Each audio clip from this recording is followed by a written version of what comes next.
जी प्रणाम। जी प्रणाम प्रणाम। प्रत्येक सभी साथी को मेरा वंदन अभिनंदन। मैं जी दयाकांत झा, मधुबनी, बिहार। सर, अब तो पूरे पर्दा खुल करके आपके सामने आई है, बचा कुछ नहीं।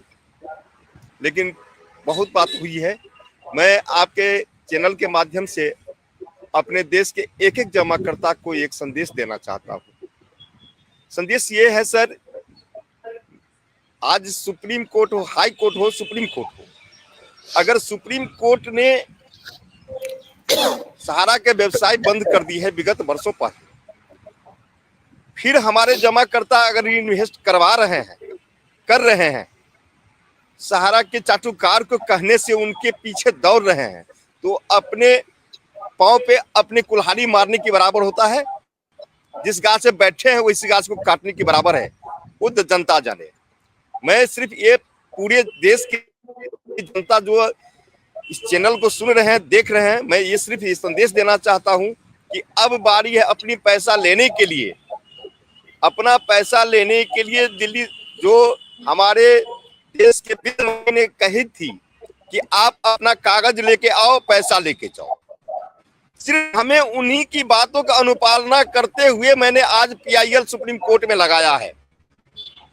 तो मैं देश के एक एक निवेशक को कहता हूं कि अपना पेपर, अपना आधार लेकर के हमें दें, ताकि हम आपकी पेपर को सुप्रीम कोर्ट के करके, मैं देश के फर्जी जमा करता नहीं, बल्कि मैं सही जमा करता हूं। मेरा पैसा फटा हुआ है, मेरा पैसा कैसे मिले?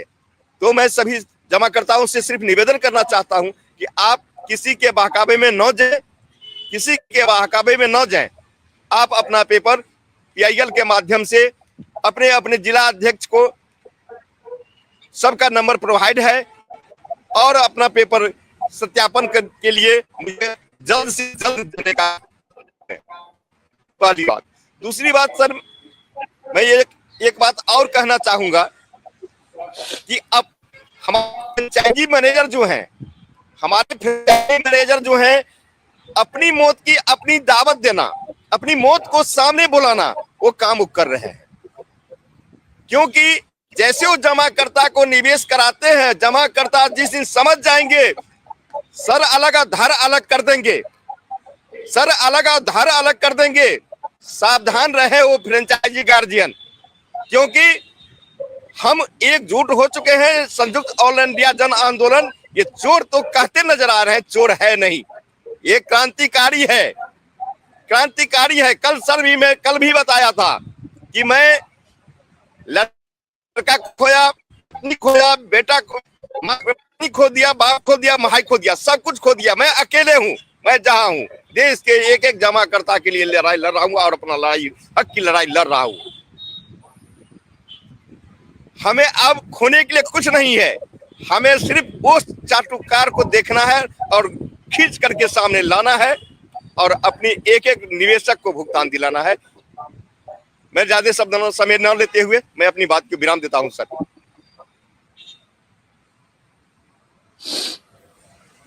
हाँ बोलिए बोलिए देवेंद्र जी, बोलिए।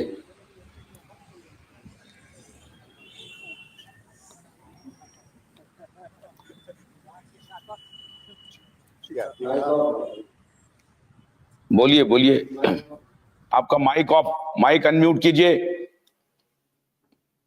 हाँ बोलिए। मेरा सबों को प्रणाम सर।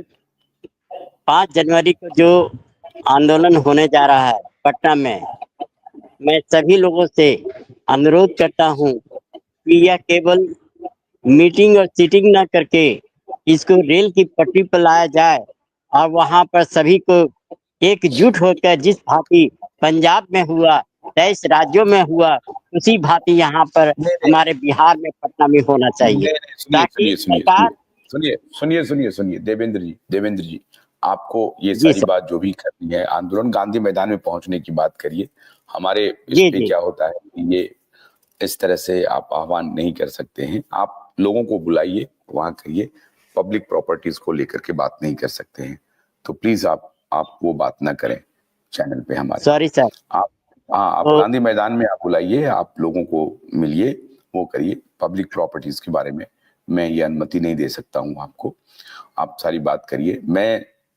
कई लोग मुझे बोल रहे हैं कि मुझे भी आना चाहिए पटना, जरूर आऊंगा। आपके कॉज से मैं जुड़ा हुआ हूँ और आप लोग अगर मुझे बुलाएंगे तो मैं जरूर आऊंगा, ऐसा नहीं है कि मैं नहीं आऊंगा, जरूर आऊंगा। तो ये सारी बात है। और सुरेश कुमार जी, आप जरा सा ध्यान से कोई बात लिखिए। अवधेश जी भी अच्छे इंसान हैं, और लेकिन ये देखिए कि किसी को चंदा चोर कह देना, किसी को कुछ बोल देना ठीक बात नहीं है। आज भी अभी भी इन री इन्वेस्टमेंट हो रहा है, गरीब लोग फंसते जा रहे हैं, उनके पैसे का कोई सहारा नहीं होने वाला है। इस बात को समझिए। और प्रबंधन कोई सुनवाई नहीं कर रहा है, प्रबंधन सिर्फ कोर्ट के सहारे बैठा हुआ है, कुछ भी बोलने के लिए तैयार नहीं है, और सब अपना अपना धंधा चला रहे हैं, अपना अपना काम करने में लगे हुए हैं। तो प्रबंधन ना सामने आ रहा है, ना कोई बात ऐसी कह रहा है।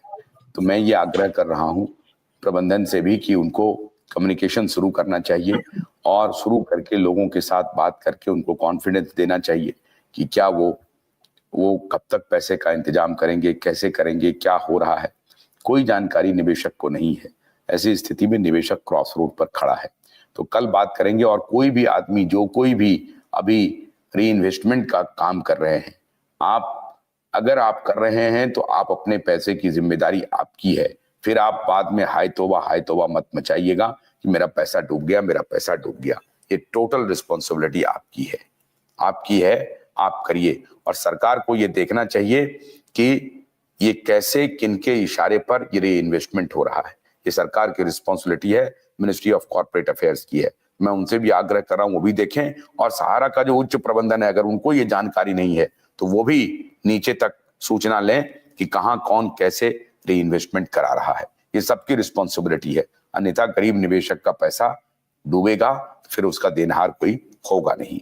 बहुत बहुत शुक्रिया, नमस्कार।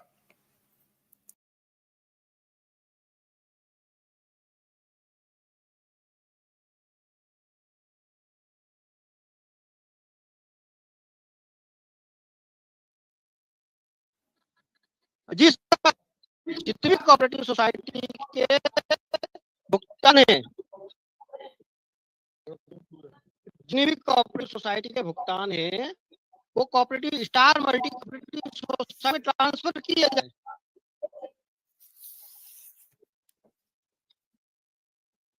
नहीं, सहारा मल्टी स्टार कोऑपरेटिव सोसाइटी जो है वो ये काम कर रही है क्या? वो ये काम कर रही है तो वो क्या पूरे देश भर में कर रही है या मध्य प्रदेश में खाली कर रही है? नहीं, पूरे देश भर में हो रहा सर। ये काम पूरे देश भर में हो रहा है, और मध्य प्रदेश में बड़े स्तर पे हो रहा है। मध्य प्रदेश में जो हो रहा है वो काफी बड़े स्तर पे हो रहा है। जी सर।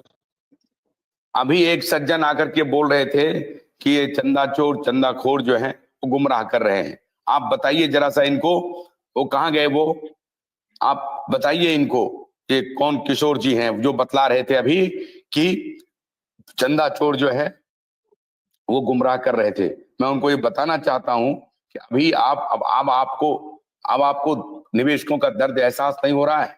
ये जब अभी प्रूफ दिया कि री इन्वेस्टमेंट हो रहा है। सतीश जी, सच्चाई क्या है ये बताइए। सच्चाई क्या है कि री इन्वेस्टमेंट कहाँ हो रहा है? पूरे देश में हो रहा है या मध्य प्रदेश में हो रहा है? धन्यवाद पाठक जी। लाइव में जुड़े हुए सभी साथियों को मेरा प्रणाम जी। और मध्य प्रदेश में री इन्वेस्टमेंट हो रहा है। हमारे प्रदीप जी कटारिया जी जुड़े हुए हैं, और मैं उनसे अनुरोध करूंगा कि जो री इन्वेस्टमेंट की सूची है और व्हाट्सएप पे दे दे, मैं पाठक जी के पास पहुंचा दूं, जिससे वो देख सके, पूरा देश देख सके। मध्य प्रदेश में अशोका गार्डन फ्रेंचाइजी कार्यालय है, वहां पर 1 करोड़ से ऊपर का री इन्वेस्टमेंट हुआ है। वो हमने सूची पूरे देश में जारी की है। ऐसे कई राज्यों में, कई जिलों में और कई संभाग में री इन्वेस्टमेंट हो रहा है। कन्वर्जन किया जा रहा है, री सबमिशन के नाम